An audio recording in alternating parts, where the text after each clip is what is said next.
Bonjour Éric Nolot. Bonjour Patrick, bonjour à tous. Ce matin, vous parlez de tolérance, mais d'une tolérance bien particulière. Oui, je voudrais en effet ce matin évoquer notre tolérance à l'intolérable. Quand décidons-nous que trop c'est trop, que cela ne peut plus durer ? Commençons par un exemple où le dramatique le dispute au burlesque, celui de l'Arabie Saoudite. Un pays dont il a été officiellement établi que les services ont organisé et exécuté le meurtre du journaliste Jamal Khashoggi dans leur consulat d'Istanbul. Meurtre suivi de démembrement à l'aide d'une scie à os, avant probable dissolution du corps dans l'acide et évacuation par voie de canalisation. Cela se passait en 2018, mais il faut croire que l'indignation devant les actes de pure barbarie est soluble dans le pétrole, puisque loin d'en tenir rigueur à Riyad, nous lui avons même confié l'organisation des Jeux Olympiques d'hiver en 2029. Alphonse Allais voulait installer les villes à la campagne parce que l'air y est plus pur.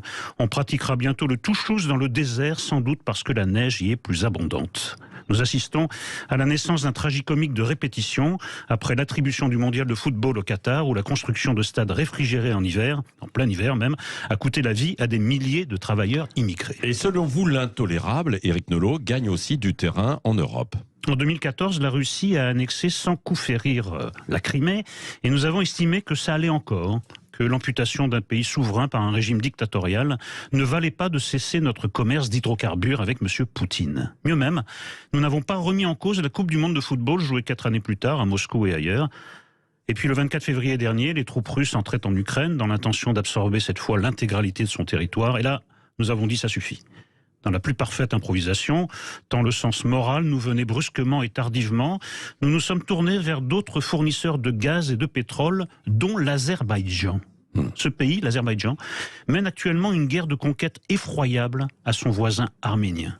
Des images tournées par ses propres bourreaux montrent une combattante arménienne violée, torturée à mort et dépecée par des soldats azéris. Et pourtant, nous jugeons dans ce cas que trop, ce n'est pas encore trop.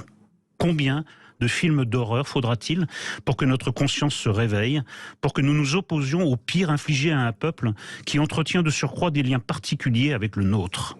Tant d'Arméniens sont venus se réfugier en France après le génocide perpétré par l'Empire ottoman en 1915.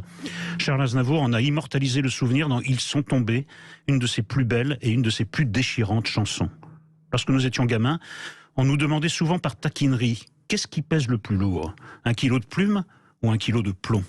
La question qui nous est aujourd'hui posée en tant qu'adultes est autrement plus grave. Qu'est-ce qui vaut le plus cher ? Un litre de pétrole ou un litre de sang ?